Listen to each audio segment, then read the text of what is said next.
गंगा को ऐसे देख ऋषभ खुद को संभालता है। होश में रह ऋषभ, ये छलावा है, तेरी असली बीवी नहीं है। चलो मेरे साथ। मगर कहाँ? तुमको यहाँ रखने के बदले सवाल पूछना मना है। तुम यहाँ रहकर कोई एहसान नहीं करोगी। 50,000 महीने की पगार और रहना खाना मुफ्त में मिलता रहेगा। बस बदले में जो नाटक करना है वो करती रहना, बिना अधिक होशियार हुए।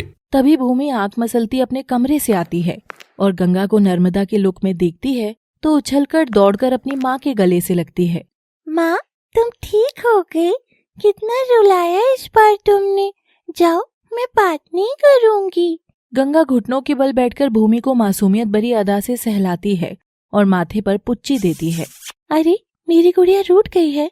मैं उसे मनाना जानती हूँ, मगर जाकर कमरे में अपने तकिए के नीचे देखो जरा, चॉकलेट्स तुम्हारा इंतजार कर रही है।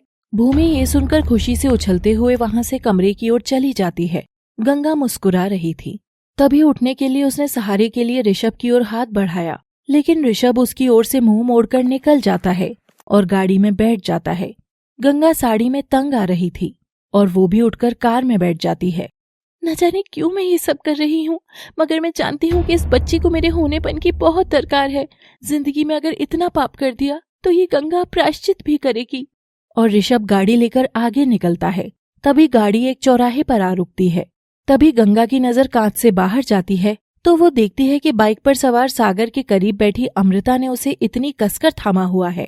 दोनों प्रेमी जोड़े एक दूसरे से चिपक कर बैठे थे। पीछे बैठी अमृता सागर के गालों को चूम रही थी। ये देख गंगा को तकलीफ हो जाती है। आह! गंगा की निकली आह इतनी खतरनाक होती है कि वो ऋषभ के हाथ को कसकर थामकर उसे नोचते हुए कसकर आंखें मीचती है। ऋषभ इधर उधर देखता है। तभी वो भी बाइक पर बैठे लड़का लड़की को इतना करीब पाकर समझ जाता है कि गंगा हो न हो इसी से परेशान है। तकलीफ पड़ रही है ऋषभ। कुछ तकलीफों को बढ़कर खत्म हो जाने देना चाहिए गंगा। किसी भी तकलीफ की औकात नहीं कि वो तुमसे सांस लेने का हक भी छीने।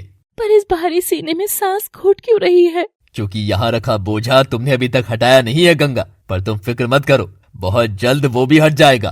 क्या तुम मेरी मदद कर रहे हो? नहीं, मैं खुद की मदद कर रहा हूँ। अब बस और सवाल नहीं, वरना मैं तुम्हें तुम्हारी दुनिया में छोड़ दूंगा।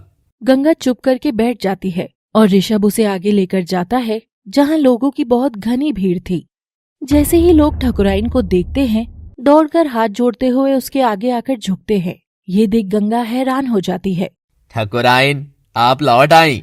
ये सब आपकी खैरियत की दुआ के लिए ही घंटों धूप में खड़े होकर नंगे पांव मन्नत मांग रहे थे।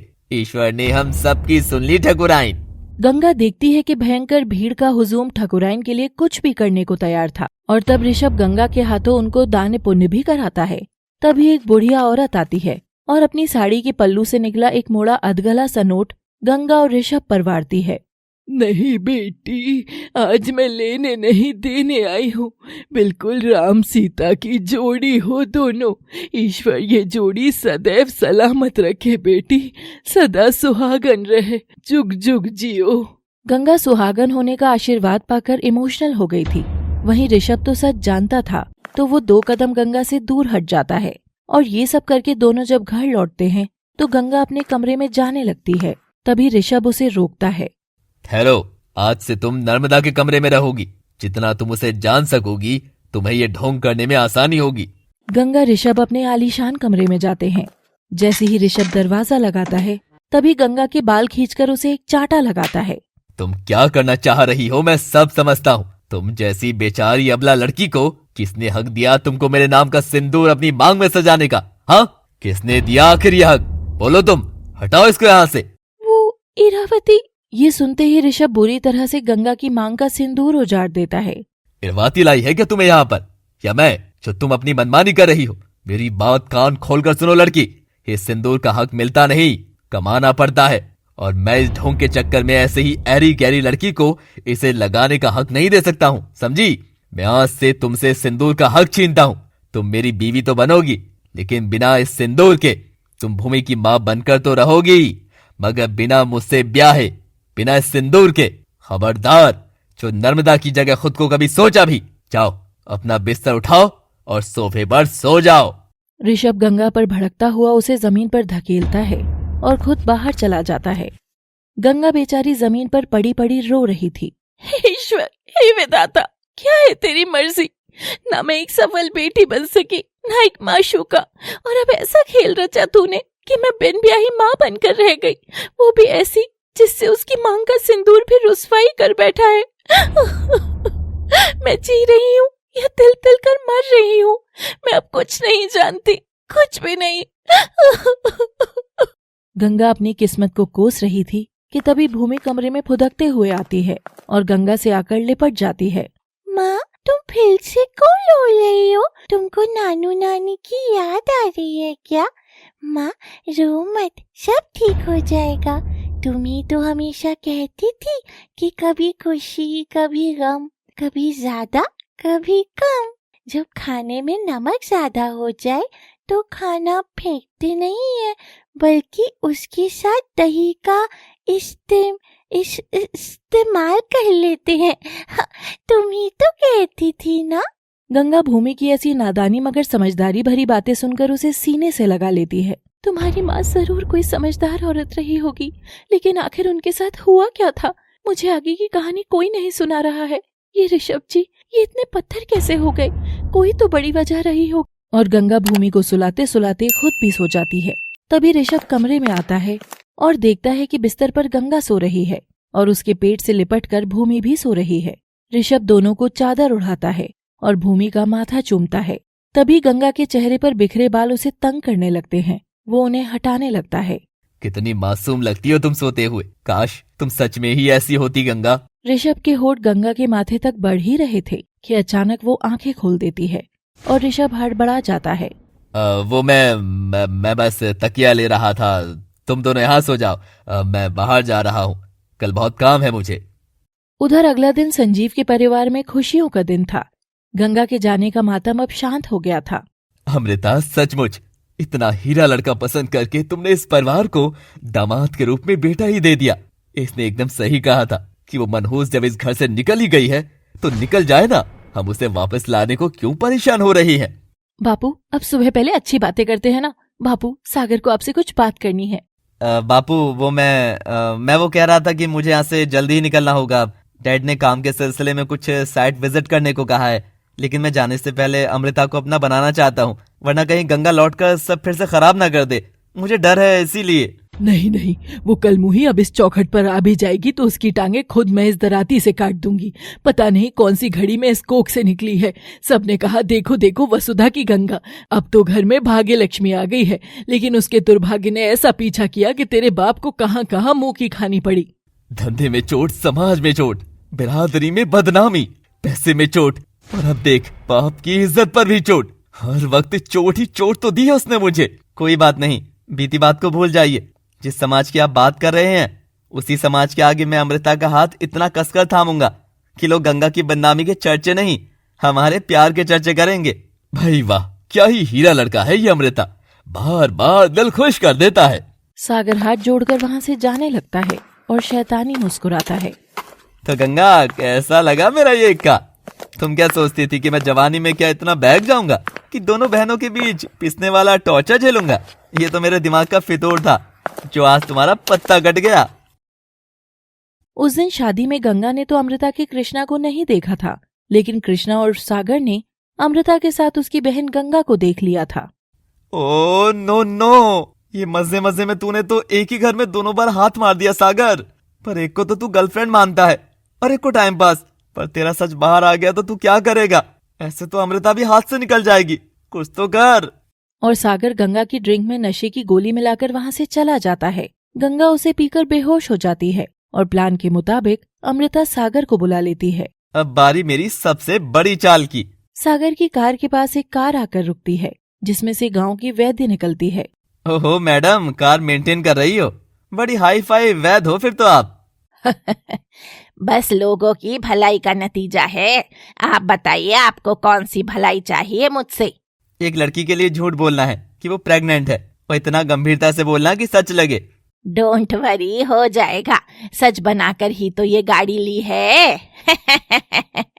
अब गंगा तुम होगी बदनाम, फिर तुम्हारे घर वाले तुम्हारी जल्दी शादी कर देंगे और तुम हो जाओगी मेरे रास्ते से साफ। अब जो तुम्हारे भीतर पला भी नहीं है तुमको उसकी सजा लेनी होगी। आई एम सॉरी गंगा, तुम बस मजे के लिए हो।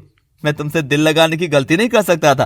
अब मजा खत्म, तो तुम भी मेरी जिंदगी में नहीं घुस सकती। Goodbye. इस तरह सागर के धोखे के जहर ने गंगा को ऐसा डसा कि वो अपनी उस दुनिया से ही निकाल फेंकी गई।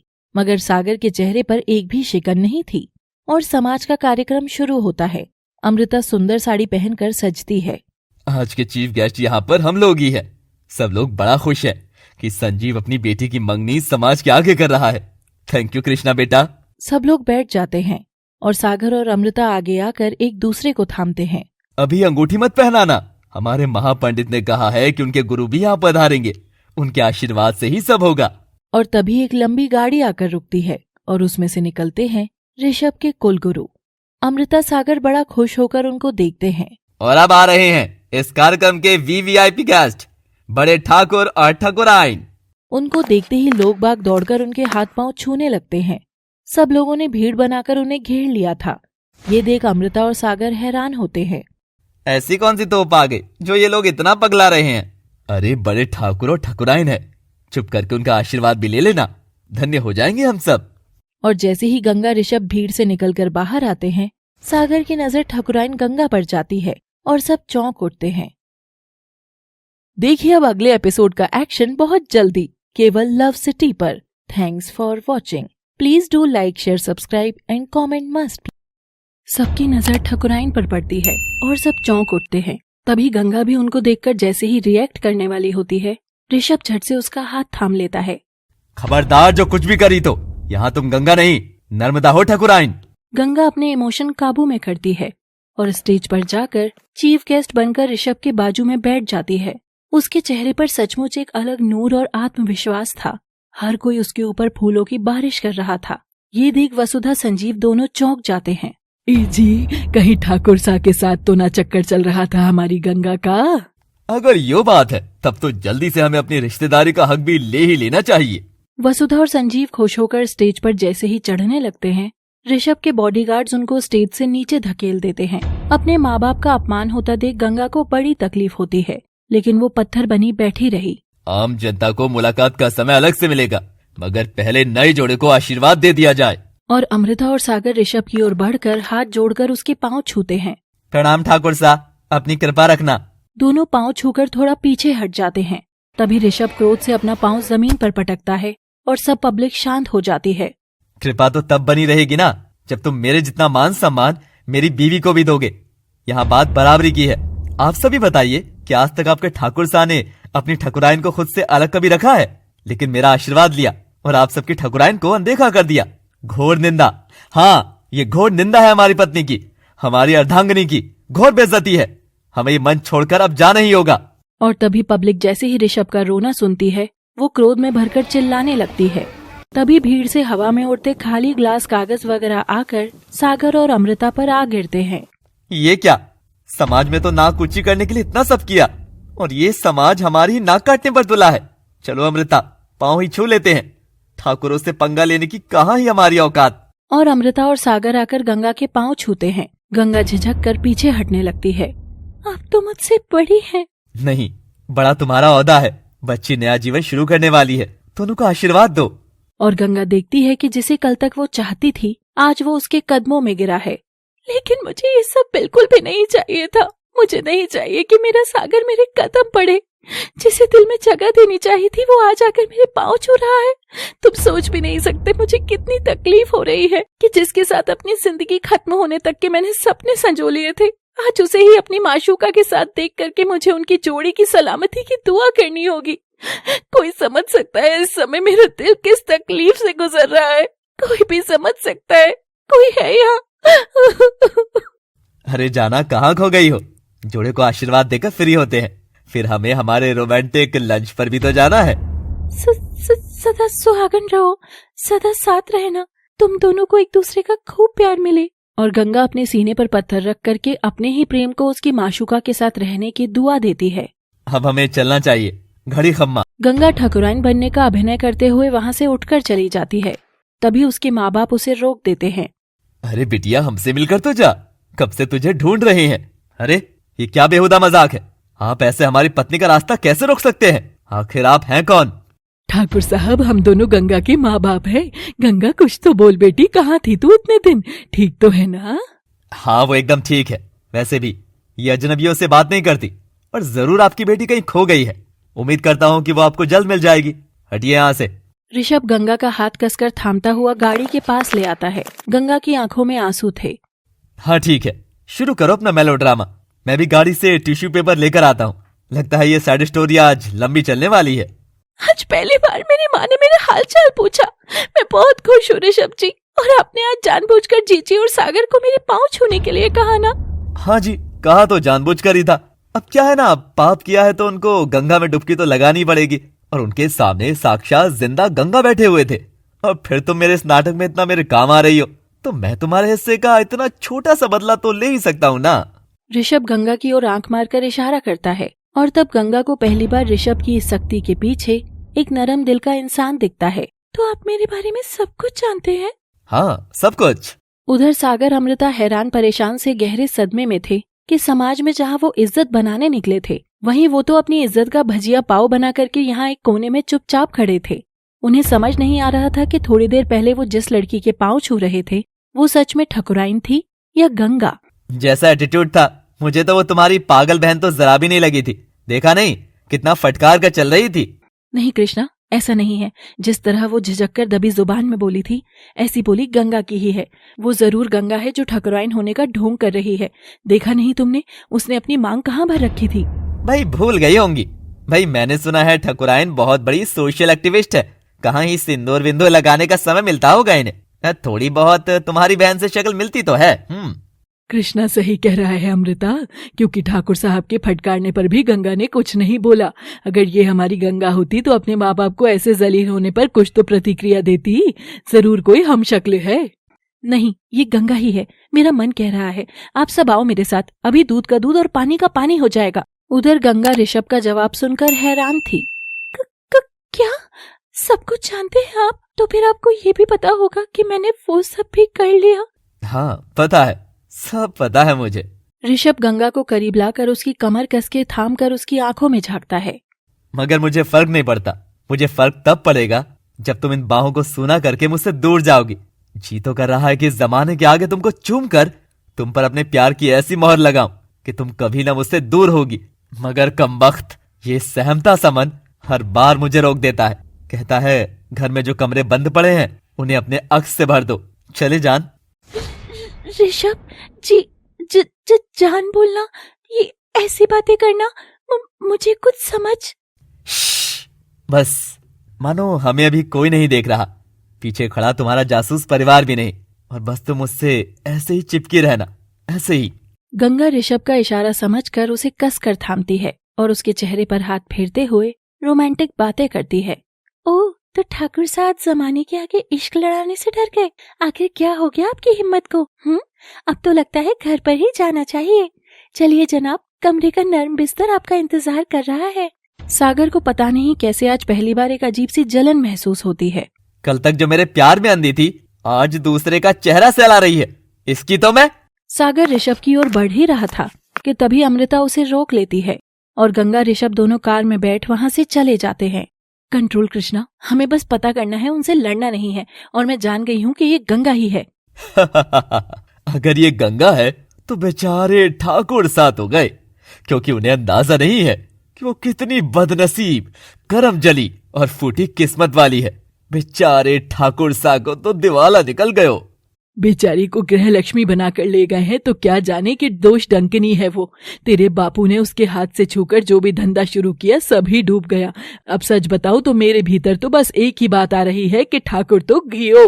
अरे बस करिए आप सब, एक ही टॉपिक को रबड़ की तरह खींच रहे हो। मुझे रहना ही नहीं है यहाँ।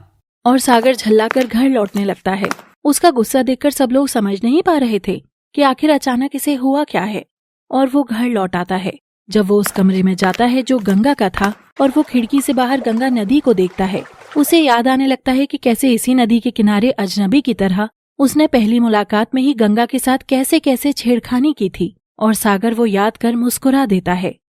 वो धुन, हाँ वो धुन जरूर मेरी डायरी में होगी। सागर अपनी डायरी और छोटा गिटार बैग से निकालकर नदी किनारे जाकर वही धुन बजाने लगता है। आज कितने दिन बाद वो खुश था कि तभी अमृता आकर उसके हाथ से गिटार छीन लेती है। तुम पागल हो गए हो क्या? वहाँ से आने के बाद से अजीब बर्ताव कर रहे हो। और क्या ये टुनटुना लेकर बैठ गए? याद है ना तुम्हारे डैड ने तुमको काम पर जाने के लिए बोला है। कृष्णा तुम बहुत अजीब बिहेव कर रहे हो, एकदम इररिस्पॉन्सिबल वन।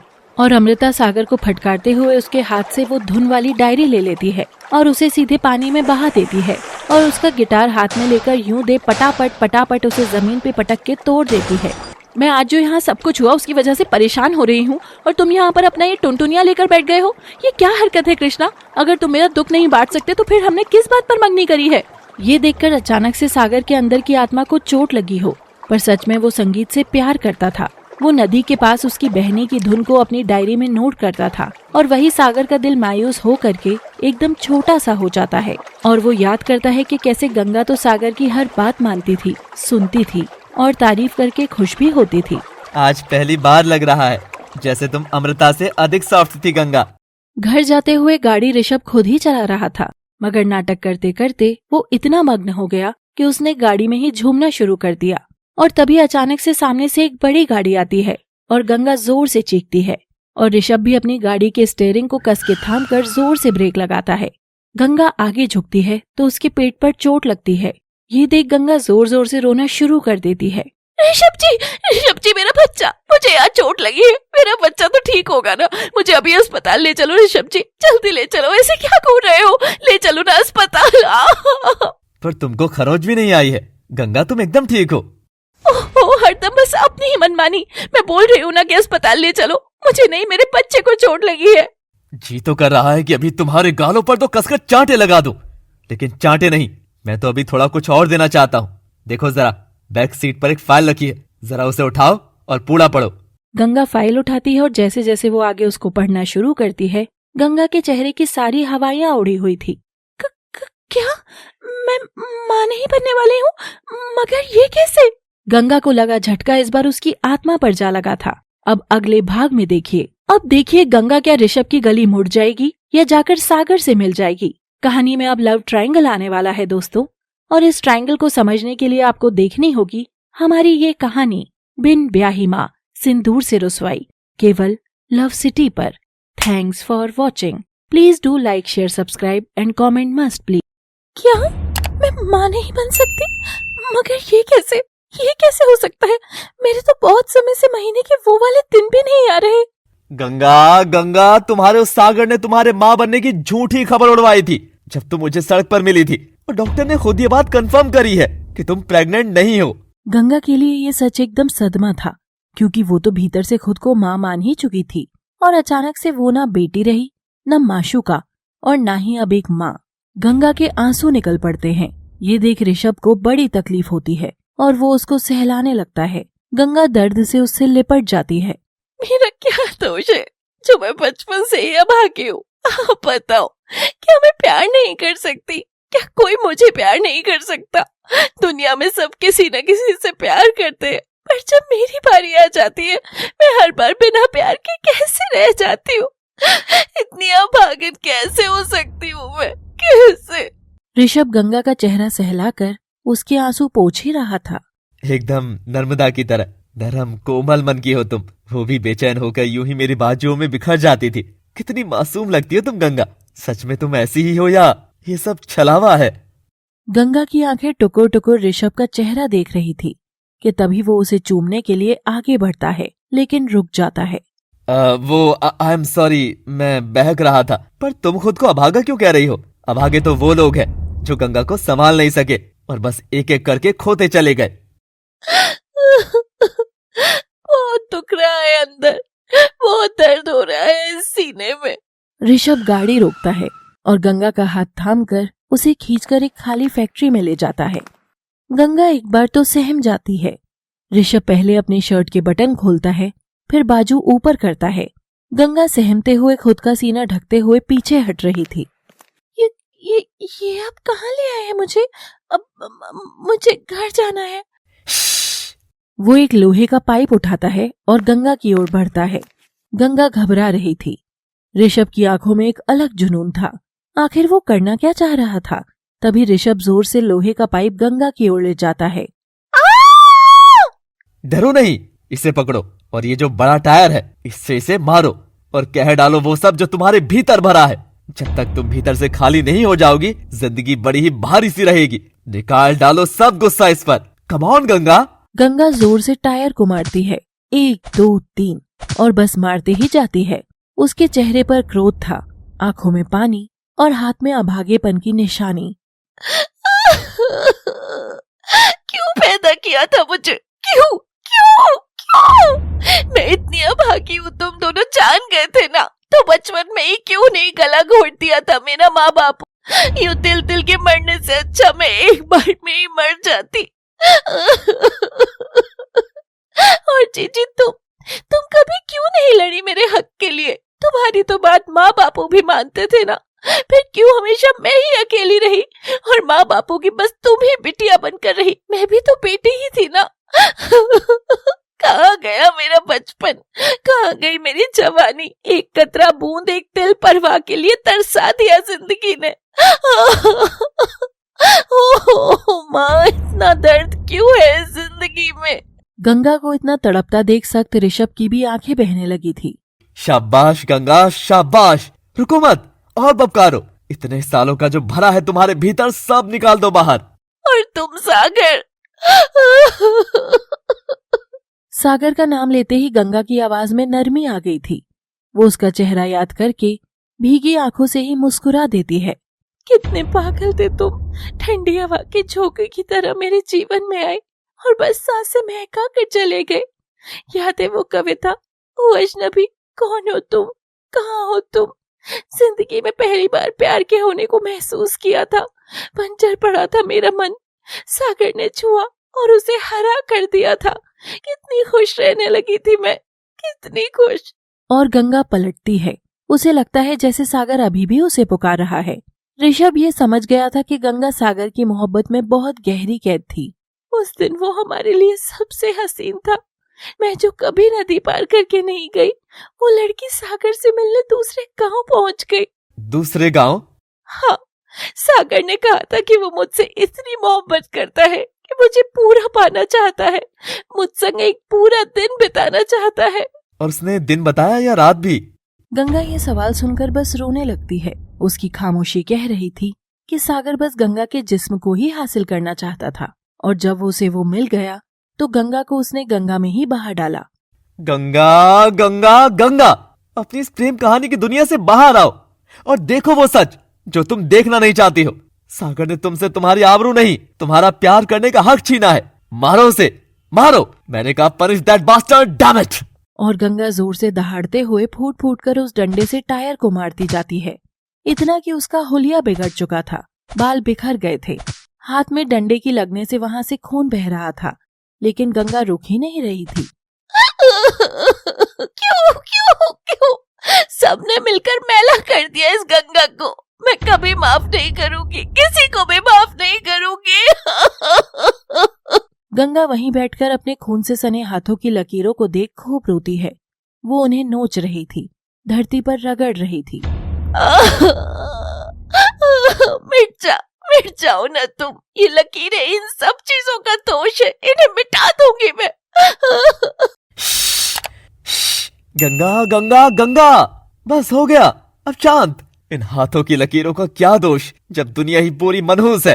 तुम उन सब की गलतियों की सजा खुद को क्यों दे रही हो? नहीं गंगा नहीं, अगर ये हाथों की लकीरें मनहूस है ना, तो फिर लो, अब मेरे हाथों की लकीरें भी मनहूस हो जाएंगी।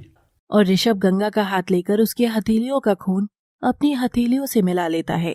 लो, अब तुम्हारा भाग मेरे भाग्य से जुड़ गया है। मैं देखता हूँ तुम मुझे कितना बर्बाद कर सकती हो। ऋषभ गंगा को उठाता है और फैक्ट्री के अंदर ले जाकर एक बड़े फ्यूज बोर्ड के पास ले जाता है। थामो मेरा हाथ और इसे चालू करो।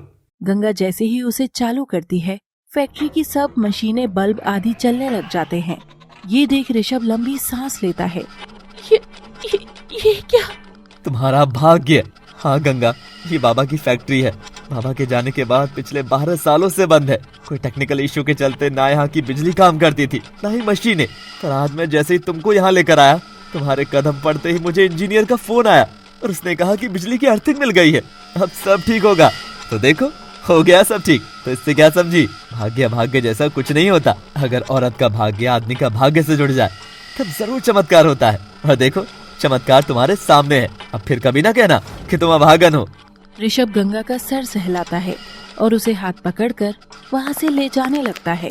गंगा बस ऋषभ को उसका हाथ थामे देख रही थी।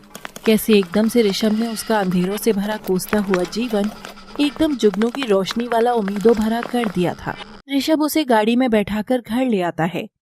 भूमि अपनी माँ का इंतजार कर रही थी। गंगा देखती है कि भूमि के पास पहले से ही पट्टी थी। गुड़िया, ये तुम्हें कैसे पता कि? ओहो मम्मा बेटा, मैं तुमको जानती नहीं हूँ क्या? बच्ची मैं हूँ, पर हरकतें सब तुम्हारी ही होती है। पता था मुझे कि जरूर आज कुछ तो खुराफात करके लौटेगी मेरी मम्मा।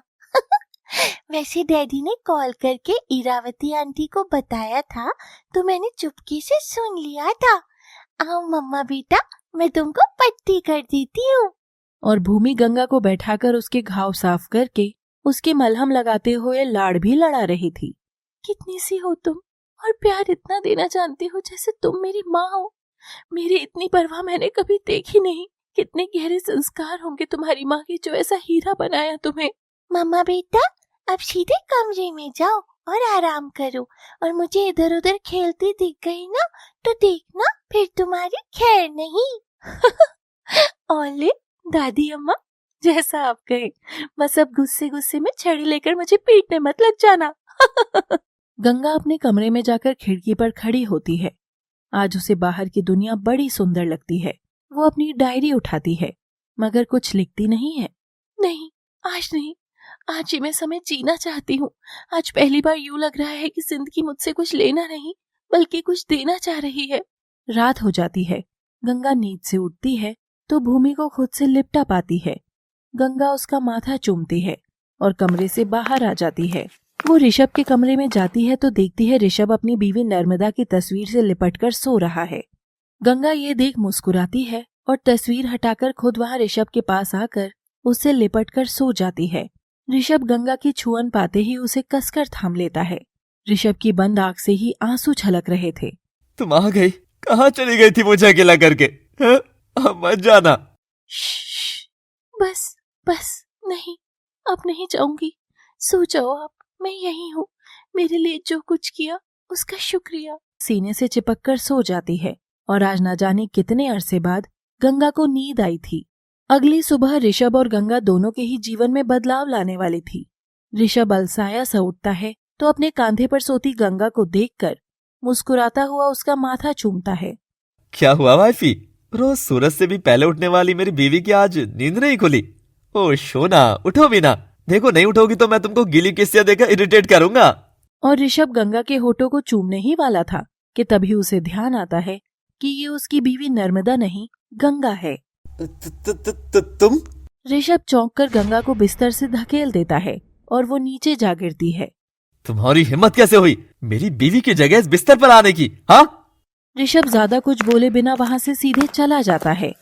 गंगा सुबकते हुए रह जाती है और वो अपने ठकुराइन के रूप में फिर से तैयार होकर नॉर्मल हो ही रही थी कि दरवाजे की घंटी बजती है और वो दरवाजा खोलती है तो सामने सागर खड़ा था। गंगा, ये तुम ही हो ना? गंगा? कौन गंगा? और आप कौन? आप किस गंगा को ढूंढ रहे हैं? हमारे माली भी हैं गंगाराम। कहीं आप उनके बेटे छगन तो नहीं? मैं अभी उन्हें बुलाती हूँ। माली काका, ओ माली काका। ओह शट अप, चुप रहो तुम। ये नाटक किसी और के आगे करना। मैं जानता हूँ तुम गंगा ही हो। तुम्हारी गर्दन पर वो काला तिल जरूर होगा। मैं भी देखकर बताता हूँ कि तुम कितना बड़ा नाटक कर रही हो। और सागर अपना हाथ सीधा गंगा की गर्दन पर रखता है और उसकी गर्दन के करीब जैसे ही चेहरा करता है, गंगा का क्रोध चरम पर पहुंच जाता है। उसे जोरदार चांटा लगाती है। गुस्ताख, ठकुराइन पर हाथ मारते हो? Guards, guards! अब देखिए कैसे गंगा की काया पलट उसकी किस्मत की रेखा पलट कर भी रख देगी क्या। सच ही कहा है किसी ने, जब साथी आपका हाथ थाम ले तो दोनों के भाग्य अभाग्य भी एक दूसरे का हाथ थाम लेते हैं। ऐसे ही ऋषभ और गंगा की कहानी में हुआ है। आगे के लिए देखते रहिए बिन ब्याही माँ, केवल लव सिटी पर। Thanks for watching. Please do like, share, subscribe and comment must please. ठकुराइन को हाथ लगाया तुमने? तुम जानते हो इसका अंजाम क्या होगा? गार्ड्स, वॉचमैन, देखो ये गुस्ताख यहाँ तक आया है। बाहर निकालो इसे। सागर गंगा का ये अकड़पन देखकर सहम जाता है। वो जानता था कि गंगा ऐसी तो नहीं हो सकती थी। ठहरो, इसे मैंने यहाँ बुलाया है। क्या आपने? हाँ, इनसे मिलो। ये कृष्ण सागर हैं। इनके पिताजी ने हमसे इनकी नौकरी की अर्जी लगाई है। इनके पिताजी हमारे पिताजी के खास रहे हैं, तो फिर मैं मना कैसे करता। ओह अच्छा, आपने एकदम सही किया। आखिर जरूरत में हम ही तो काम आएंगे। माफ करना भाई साहब, मैं समझी कोई छिछोरा आवारा लोफर लड़का यहाँ घुस गया है। जमाना खराब है ना, तो बस डर लगता है कि कहीं कोई नजदीक आकर आपका फायदा ना उठा ले। सागर गंगा के बोलते होठों की ओर देख रहा था। वो हैरान था कि गंगा बोलते हुए एक बार भी नहीं रुकी है। नहीं, तुम कोई और ही हो तुम। ये कहकर सागर घबराता हुआ वहां से चला जाता है। गंगा ऋषभ की बेरुखी से खफा थी, इसलिए वो उसकी ओर देखती तक नहीं है। ये सब तुम्हारे भले के लिए ही किया है मैंने। अब से ये तुम्हारा नौकर है। इसे जैसे चाहो नचा सकती हो। इससे मन हल्का होगा तुम्हारा। अच्छा, तो आपने भी अपने किसी प्यार करने वाले को अपना नौकर बना रखा है क्या? मेरे प्यार को यूं नजरें झुकाए खड़ा देखकर मुझे कितनी तकलीफ हो रही है, इसका आपको अंदाजा तक नहीं है। समझे? नौकर बनाएंगे ये इसे। गंगा मुंह फुलाकर चली जाती है और सागर को फिर से इतना करीब पाकर दहल जाती है। बताओ, जिसे प्यार किया उसी को भाई साहब बुलवा लिया इस नाटक ने। तुम क्यों लौटे हो सागर? क्यों? वापस चले जाओ। बाप रे, हो नकली की बीवी, पर तेवर वही हैं तुम्हारे, एकदम वैसे ही। पर मैं मनाना नहीं जानता। आज तक तो कभी नर्मदा को ही नहीं मनाया। तुम तो फिर भी नकली की बीवी हो। अमृता वसुधा आराम से दोपहर को चाय की चुस्की ले रहे थे कि तभी अचानक उनके घर में 4 बदमाश घुसकर उनका सामान उठाकर बाहर फेंकने लगते हैं। वसुधा ये देख बौखला जाती है। मकान खाली कर दे बुढ़िया, बड़ा सामान के साथ तुझे भी बाहर फेंक देंगे। ये धमकी देकर वो लोग चले जाते हैं। कुछ देर में संजीव मुरझाए मुंह के साथ घर के बाहर आता है तो देखता है कि उसके घर का सब सामान बाहर सड़क पर पड़ा था और बाहर डल रही सोफा पर बैठी अमृता और वसुधा रोते हुए चाय की चुस्की ले रही थी। बापू, गुंडे आए थे, सामान के साथ हमें भी बाहर निकालकर घर के ताला लगाकर चले गए। ये सब क्या हो रहा है बापू? बिटिया, सब बर्बाद हो गया। मकान पर लोन लेकर नया धंधा चलाया था, वो एकदम ठप हो गया। आज लोन चुकाने की आखिरी तारीख थी। लोन भी बाजार से उधार लिया था, उसी के भेजे लोग हैं। सब खत्म हो गया। ठप हो गया? ऐसे कैसे? ये तो तुमने पंडित से बात करके सबसे शुभ मुहूर्त में खोला था ना, वो भी अपनी लाडली बिटिया भाग्यों वाली अमृता के हाथ से खोला था ना, तो ठप कैसे हो गया? अब हम कहाँ जाएंगे? और एकदम से गंगा का पूरा परिवार सड़क पर आ जाता है। वो नहीं जानता था कि अब वो कहाँ जाए कि तभी उनको गंगा का ख्याल आता है। अगर उस ठकुराइन को गंगा बेटी की दुहाई देकर उसको इमोशनल कर दे तो वो कुछ मदद जरूर करेगी। चलो सब उसके पते पर पहुंचते हैं। सब गंगा की हवेली के बाहर सड़क पर पहुंचते हैं तो देखते हैं कि वहाँ तो पहले से ही भीड़ थी। अरे भाई साहब, कहाँ घुस रहे हो? ये इतने सब लोग यहाँ कंचा प्रैक्टिस के लिए थोड़ी सड़क पर हैं। हम सब भी ठाकुर साहब और ठकुराइन की कृपा बरसाने की बाट में है। जाओ चलो, लाइन में लगो। और बेचारे मुरझाया मुंह और टूटा मन लेकर आम जनता के बीच जाकर लाइन में लगते हैं। उधर गंगा का ठकुराइन बनकर आम जनता से भेंट करने का समय हो चुका था और वो बाहर आती है। उसको देखते ही बाहर खड़ी सारी भीड़ ठकुराइन के आगे हाथ जोड़ करके प्रणाम करने लग जाती है और सब लोग ठकुराइन से मिलने की कोशिश करते हैं। ठकुराइन सबको उनकी आवश्यकता की चीज देकर आगे बढ़ ही रही थी कि तभी गंगा का परिवार उसे देखता है और वो गंगा के करीब जाने लगता है, लेकिन भीड़ के धक्के की वजह से वो बाहर धकेला जाता है और ठकुराइन मिलने का समय पूरा करके सीधी वापस हवेली में आ जाती है। बेचारी गंगा का परिवार तो इंतजार ही करता रह गया, लेकिन गंगा उनसे नहीं मिल पाई। सब उदास होकर वहीं बैठ जाते हैं। ऐसे ही अगली बार भी होता है।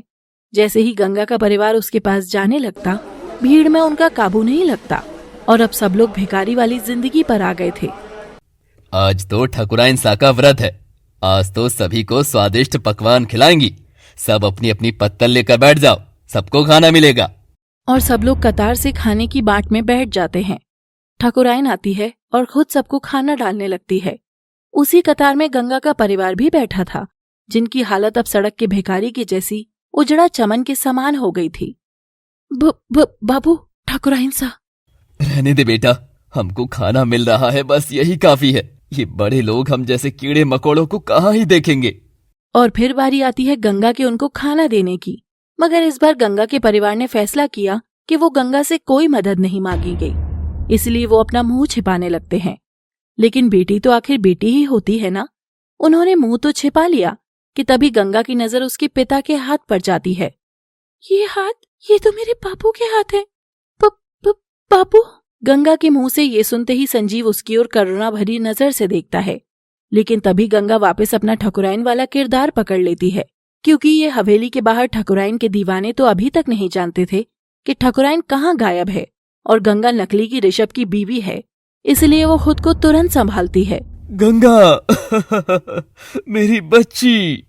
बापू ने कहा सत्याग्रह का रास्ता ही सबको आजाद करता है। मैं कह रही हूँ कि यदि आप सब सत्य की राह पर चलेंगे तो हर बुराई से आजाद हो जाएंगे। ये आज की सीख हुई। हाँ बाबा, क्या कह रहे थे आप? गंगा, आपकी बेटी कहीं खो गई है क्या? मैं तो नर्मदा हूँ बाबा। आप गार्ड को अपनी बेटी का हुलिया बता दीजिए, ये आपकी मदद कर देंगे।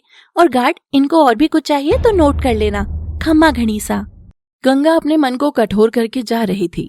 उसकी आत्मा भीतर से बहुत रो रही थी। कैसे एक बेटी अपने परिवार को सड़क पर आता देख सकती है? और गंगा भीतर आकर बहुत रोती है। हुलिया, बेटी का हुलिया तो हमें याद है, पर शायद वो हमें भूल गई। जी सच बताओ तो हमने उसे याद रखने जैसा दिया ही क्या है? ऐसा तो नहीं भगवान हमें ही हमारे कर्मों का भोग दे रहा है। मुझे तो एक बात खटक रही है कि आखिर अमृता के हाथ से शुरू हुआ धंधा कैसे पिट गया। अमृता उधर अपनी कृष्णा को फोन लगाए जा रही थी, पर उसका छलिया कृष्णा उर्फ सागर तो गंगा के उस सलूक से दुखी हुए बैठा था। कैसे तुम इतनी बदल सकती हो? पहले मेरे छूने से जो तुम्हारा बदन कांप जाता था, मैं पास आता था तो तुम्हारी सांसें अटक जाती थी। आज तुमने मुझे फटकार लगा दी गंगा। कैसे? ये तुम हो या कोई और है? या जैसे मैं ढोंग कर रहा था तुम भी ढोंग ही कर रही हो? हाँ, शायद तुम ढोंग ही कर रही हो, वरना तुम मुझे भाई साहब कभी नहीं बोलती। हाँ, मैं जान गया, तुम बस एक ढोंग कर रही हो। और जैसे ही मैं तुम्हारे करीब आऊंगा, देखना तुम्हारा सब गुस्सा ऐसे ही पिघल जाएगा। अब मैं यहीं रहूंगा तब तक, जब तक तुमको वापस अपना ना बना लूं। गंगा को सागर में मिलना ही होगा। हाँ माँ, बापू, जी, क्या हुआ इनके साथ? इनको बोलूं क्या? नहीं, इनको क्या बोलूं? मैं तो खुद इनके यहाँ काम करने वाली नौकर हूँ, कोई सच की बीवी तो नहीं हूँ जो। पर आखिर ये हुआ क्या अचानक? गंगा अपने मन की उलझन में उलझती गई और शाम हो गई थी। वो रोज की तरह इस घर की खिड़की से भी बाहर झांकती थी। बगल में छोटे से खेत में एक तबेला था, जहाँ गाय, भैंस, बकरी, घोड़ा आदि बंधे रहते थे।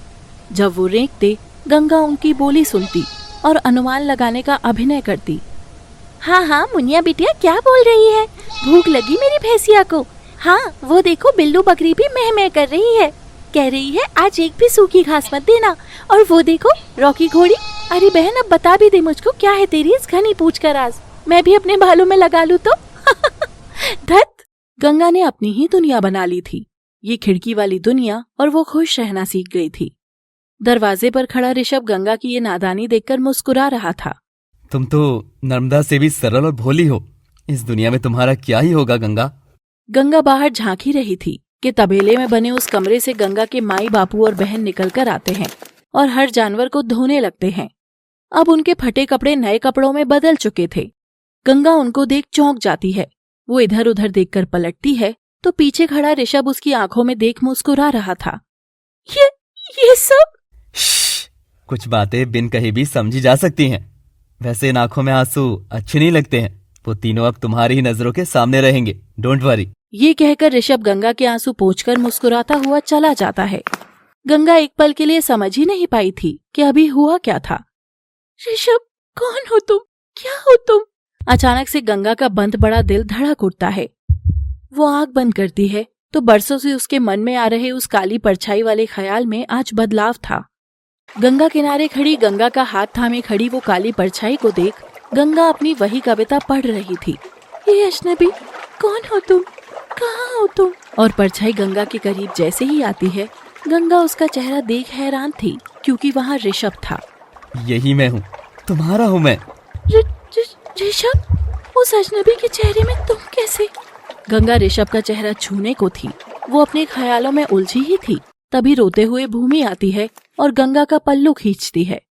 मम्मा बेटा, पापा से फुर्सत मिल गई हो तो जरा याद कर लो, घर में एक बेटी भी है आपकी जो आज बहुत उदास है। गंगा भूमि को गोद में उठाकर लाड़ करती है।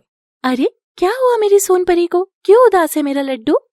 मम्मा, कल मेरा बर्थडे है और देखो किसी को भी एक्साइटमेंट नहीं है, किसी को कुछ नहीं पड़ी कि भूमि का बर्थडे है, तो मुझे कोई तो सरप्राइज दे। नोबडी लव्स मी मम्मा। अरे ऐसे कैसे नहीं, करते हैं प्यार, बिल्कुल करते हैं। और अब बेबी आपने रोना धोना करके सारा सरप्राइज ही खराब कर दिया। देखो ना, मैं तो यही सोच रही थी कि रात में आपको और आपके पापा दोनों को बिग बिग सरप्राइज दूं, लेकिन अब मुझे आपके साथ मिलकर ही पूरा बर्थडे प्लान करना होगा। मैं तो बहुत एक्साइटेड हूँ। सच्ची? वाओ, ये! और गंगा और भूमि सब नौकरों की मदद से कल के बर्थडे के लिए भूमि की बिग सरप्राइज बर्थडे पार्टी की डेकोरेशन और बाकी तैयारी करने लग जाते हैं।